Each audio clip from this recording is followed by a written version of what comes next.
খবির খবির আমি তোর কি ক্ষতি করছি যে আমাকে কেন এরকম করে বাঁধি রাখছস তুই?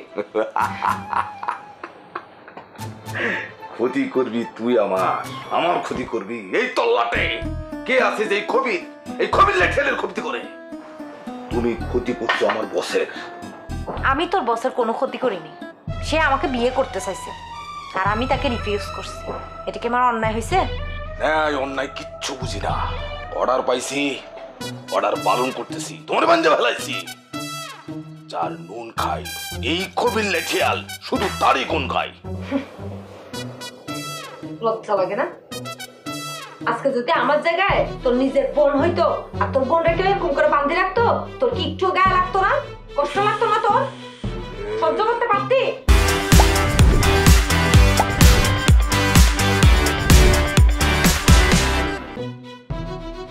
এই মহিলা তো আমার এইসব কথা বইলা দুর্বল করতেছে। বস, আপনি এখান থেকে যান। এই মহিলা আপনার নরম পাইতেছে। যে কোনো ভাবে এখান থেকে সুইটা যাওয়ার ফন্দি করতেছে। আপনি বাইরে থেকে ঘুরে আসেন। বেকুব কোথাকার, বাইরে থেকে ঘুরে আসবো না? কিছু জানোস কিছু? বাইরে আমাদের ধরার জন্য পুলিশ খুঁজতেছে। শুনছি বস নাকি ধরে ফেলাইছে। আর পথ যদি ধরা পড়ে আর রিমান্ডে নেয় তাহলে আমাদের কথা বলবে না? তাহলে আমরা ছাড়া পাবো? আমাদের অবস্থা খারাপ হয়ে যাইব না?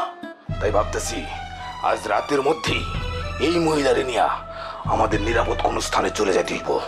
এই বেটি, বেশি পটপট করতেছো, জবান কিন্তু বন্ধ করে দিম। মেরে ফেল না, বন্ধ করে দে। কে মানা করছে? সাহস থাকলে আমাকে মেরে ফেল, তাও এরকম বাঁধি রাখিস না। না, জবান বন্ধ করার অর্ডার নাই। বসের অর্ডার ছাড়া আমরা কোনো কাম করতে পারবো না। আমরা যদি বিপদে পড়ি এই মহিলার পয়সাটাকে লাভ কি? কাকে মারবি? আমাকে? আমাকে যদি তোরা মেরে ফেলস, তোরা কি এই গ্রামে থাকতে পারবি? আমার এই গ্রামের মধ্যে যে পরিমাণ জনপ্রিয়তা, তোদেরকে তো পিছে মাইরে ফেলাবে রে। জনরসে তো তোদের বাড়ি ঘর লন্ডভন্ড করে ফেলবে। এত কথা বলো কেন? আর একটা কথা বললে কিন্তু এরা ছাড় দেবে না। তোমার একদম খুন করে ফেলাবে। কত খুন করবে? এগুলো কাপুরুষ। কাপুরুষ না হলে নিজের বোনের মতো একটা মেয়েকে এরকম করে বাঁধে রাখতে পারে না, বুঝছো? কাপুরুষের তর্ক করতে পারে।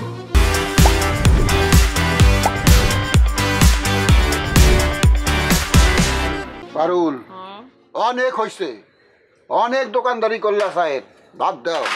এখন রাজনীতি শুরু করো। আমি তোমার মধ্যে একটা নেত্রী ভাব দেখতেছি। কি এমন হইলো যে আপনার মনে হইলো যে আমি নেত্রী হয়ে গেলাম? হ্যাঁ, আমার নেত্রী বানানোর জন্য এত উঠে পড়ে লাগছেন কেন?